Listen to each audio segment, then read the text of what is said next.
आपने अपने जीवन में ऐसे बहुत सारे कार्य किए हैं जो कि गलत है और आप अभी भी ऐसे कार्य कर रहे हैं जिनका परिणाम भविष्य में गलत होगा। लेकिन बात तो ये है कि आप ऐसे कार्य करते ही क्यों हैं जिनका भविष्य में परिणाम बुरा होता है। तो आइए जानते हैं इस बहुत कहानी से। एक नगर में एक युवक रहता था।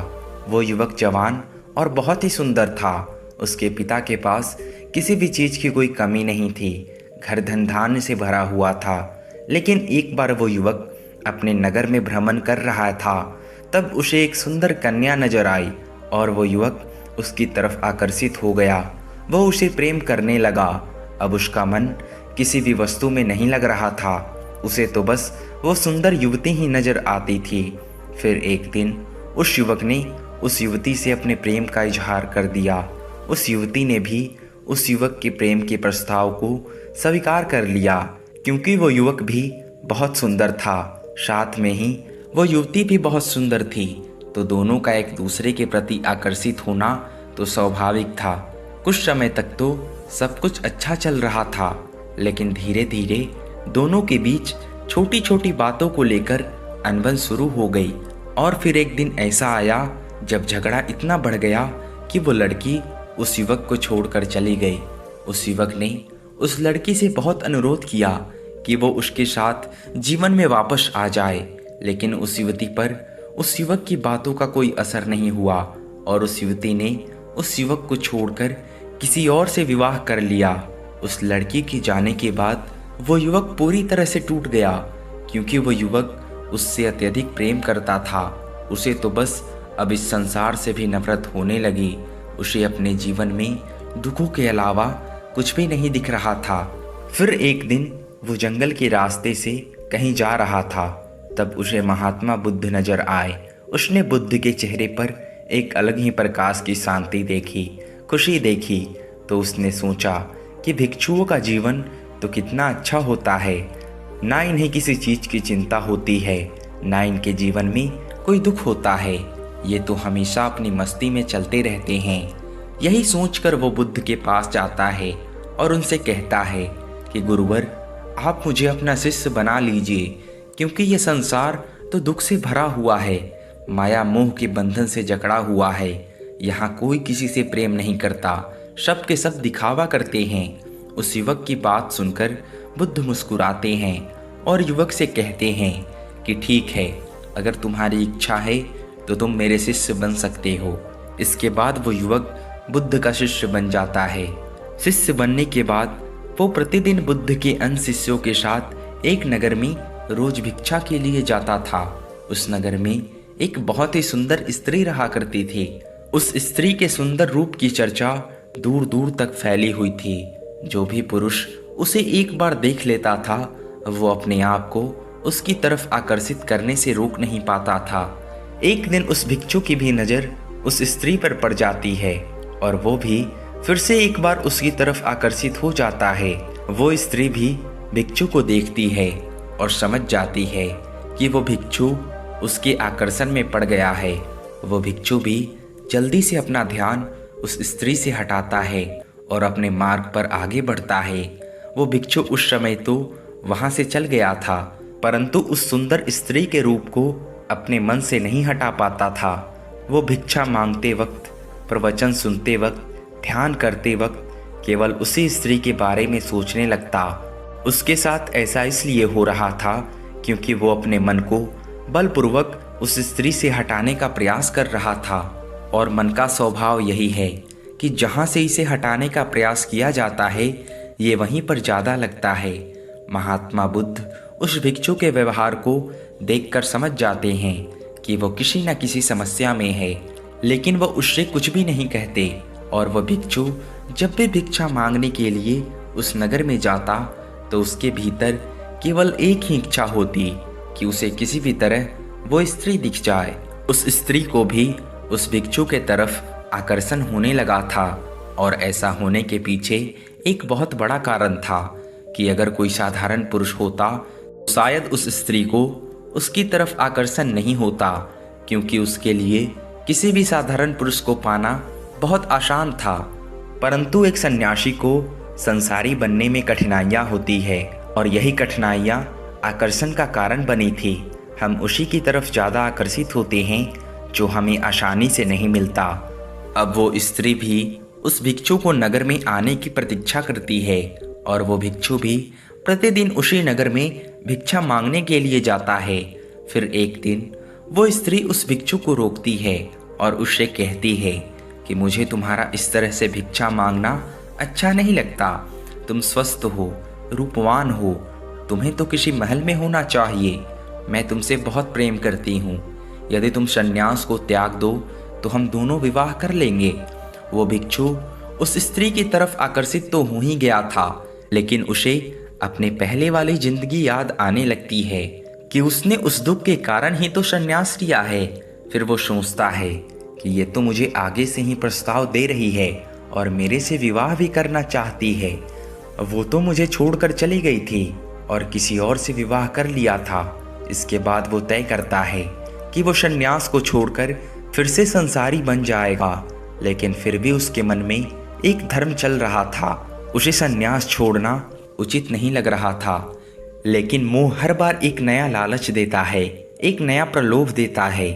महात्मा बुद्ध इस सारी घटना से अवगत थे, लेकिन वो चुप थे। वो ये सोच रहे थे कि वो भिक्षु खुद ही संभल जाए। यहाँ भी एक बात समझने वाली है कि अगर हमारे जीवन में कोई समस्या आती है और हम उस समस्या से खुद बाहर निकल जाते हैं तो इससे हमारा विकास होता है, और अगर कोई हमें उस समस्या से निकालता है तो वहाँ पर हमारा विकास नहीं हो पाता जो होना चाहिए था। इसलिए बुद्ध चाह रहे थे कि वो भिक्षु खुद ही उस समस्या से बाहर निकल जाए, लेकिन वो भिक्षु चाल के मोह में फंसता जाता है। तो बुद्ध उसे अपने पास बुलाते हैं और उसे कहते हैं कि प्रिय भिक्षु, अपने होश को संभाल लो। इससे पहले भी तुम कई बार पाप में गिर चुके हो और पछताए भी बहुत हो, और अब तुम फिर से वही गलती कर रहे हो। जो मनुष्य संध से ग्रस्त है, शुभ ही शुभ देखने वाला है, उसकी तृष्णा बढ़ती है। वो अपने लिए और भी मजबूत बंधन बनाता है, और जो मनुष्य संध को शांत कर देता है और सदैव सचेत होकर जीता है, वो माया के बंधन को तोड़ देता है। बुद्ध उस भिक्षु से कहते हैं कि तुम संध से ग्रस्त हो, मैं तुम्हें इस संध से मुक्त करना चाहता हूँ। तुम केवल शुभ ही शुभ देख रहे हो, मैं तुम्हें शुभ के पीछे अशुभ को भी दिखाना चाहता हूँ। प्रिय भिक्षु, तुम अपने मन को समझो। ये तुम्हारा मन का ही जाल है जिसमें तुम फिर से फंसने जा रहे हो। पहले भी तुम इस जाल में कई बार फंस चुके हो। मेरा उद्देश्य तुम्हें रोकना नहीं है, बल्कि जगाना है। अगर जगाने के बाद भी तुम जाना चाहो तो फिर भी मुझे प्रशंसा रहेगी, क्योंकि न संसार बुरा है न संन्यास बुरा है। अगर बुरा है तो ये मन का चाल है जो मनुष्य को कहीं भी टिकने नहीं देता। पहले तुमने अपने दुखों के कारण ग्रस्त जीवन को छोड़ा और अब तुम सुख की लालसा में फिर से वही संसार चुन रहे हो। तुम निसंकोच उस स्त्री के पास जा सकते हो, परंतु कुछ समय के बाद वो आकर्षण समाप्त हो जाएगा, जिसके कारण तुम अभी उसकी तरफ खींचे चले जा रहे हो।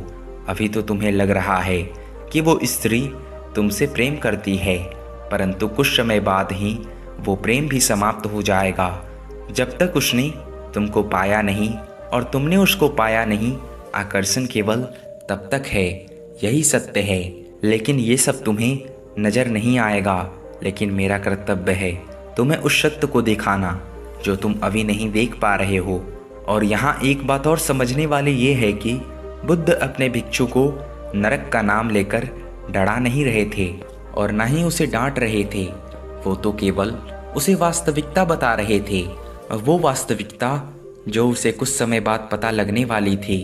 बुद्ध के शब्दों को सुनकर वो भिक्षु रोते हुए उनके चरण में गिर गया और बुद्ध से बोला, मुझे क्षमा करे, मैं फिर से उसी गलती को करने जा रहा था जिसे मैं पहले भी कर चुका था। बुद्ध कहते हैं कि समस्या गलती करना नहीं है, समस्या तो ये है कि एक ही गलती को दोबारा दोहरा दो।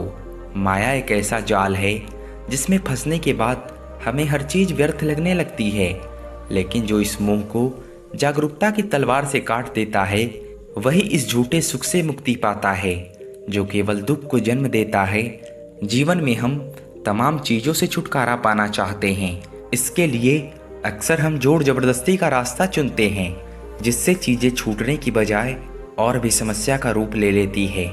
हम लोग अक्सर किसी न किसी चीज़ से छुटकारा पाने के चक्कर में सोचते रहते हैं और जोर जबरदस्ती करके किसी चीज़ से छुटकारा नहीं पा सकते। अगर आप जबरदस्ती किसी चीज़ को छोड़ना चाहें तो ये किसी और रूप में उभर कर आपके सामने आएगी और आपके भीतर कोई दूसरा विकार पैदा कर देगी। अगर आप किसी चीज़ को छोड़ने की कोशिश करेंगे तो वो चीज़ पूरी तरह से आपके दिमाग व चेतना पर हावी होने लगेगी। लेकिन उस चीज़ की तुलना में अगर आप ज़्यादा महत्वपूर्ण चीज़ पा लेते हैं तो पुरानी चीज़ों का महत्व कम हो जाता है।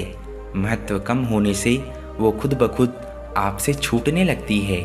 जब आप बच्चे थे तब जिन चीज़ों से आप खेलते थे, जो चीज़ें आपके लिए बेशकीमती होती थी, वो बड़े होने पर आपसे छूट गई, क्योंकि उम्र के साथ साथ आपने अपने जीवन में कुछ ऐसी चीज़ें पाई जिन्हें आप ज़्यादा बड़ा समझने लगे। आज आप काम सुख को ही सबसे बड़ा सुख मानते हैं। आपकी काम वासना के प्रति तृप्त होने का यही कारण है। अगर कोई आपसे कहता है कि ये बुरी चीज़ है, इसे छोड़ दो, तो क्या वाकई में आप इसे छोड़ पाएंगे? लेकिन अगर आप इससे भी बड़ी चीज़ का स्वाद चख ले, तब ये आपसे अपने आप ही छूट जाएगी। फिर इसे छोड़ने के लिए आपको किसी से भी कुछ भी नहीं कहना पड़ेगा।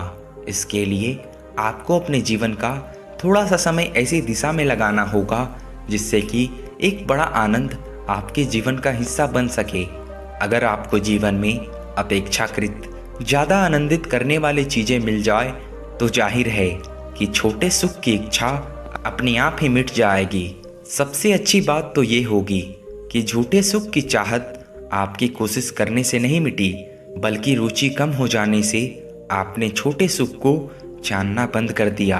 आपकी रुचि इसलिए कम हो गई क्योंकि अब आपने कोई बड़ी चीज़ खोज ली है।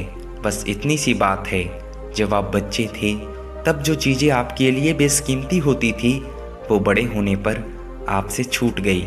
ऐसा इसलिए हुआ क्योंकि उम्र के साथ आपने जीवन में कुछ ऐसी चीज़ें पाई जिन्हें आप बहुत ज़्यादा बड़ा समझने लगे।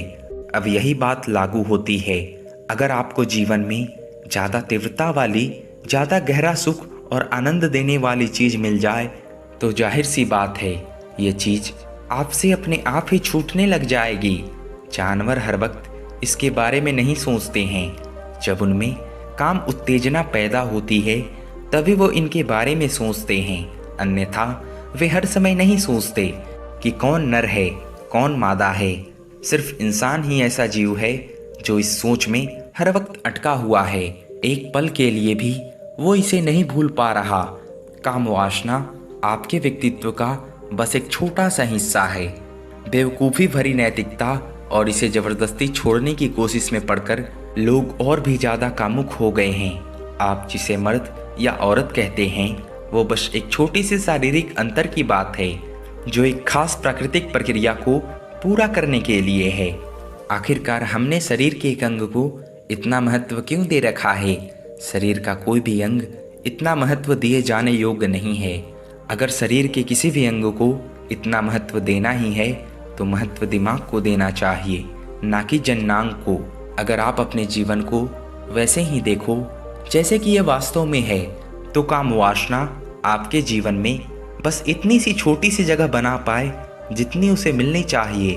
तभी आपके जीवन में इतनी बड़ी चीज़ नहीं रहेगी और होना भी यही चाहिए। जगत के सभी जीवों के साथ ऐसा ही होता है। तो दोस्तों, आपको ये वीडियो कैसा लगा? अगर इस वीडियो से कुछ सीखने को मिला हो तो प्लीज़ हमारे चैनल को सब्सक्राइब कर लें। मिलते हैं नेक्स्ट वीडियो में, तब तक के लिए धन्यवाद।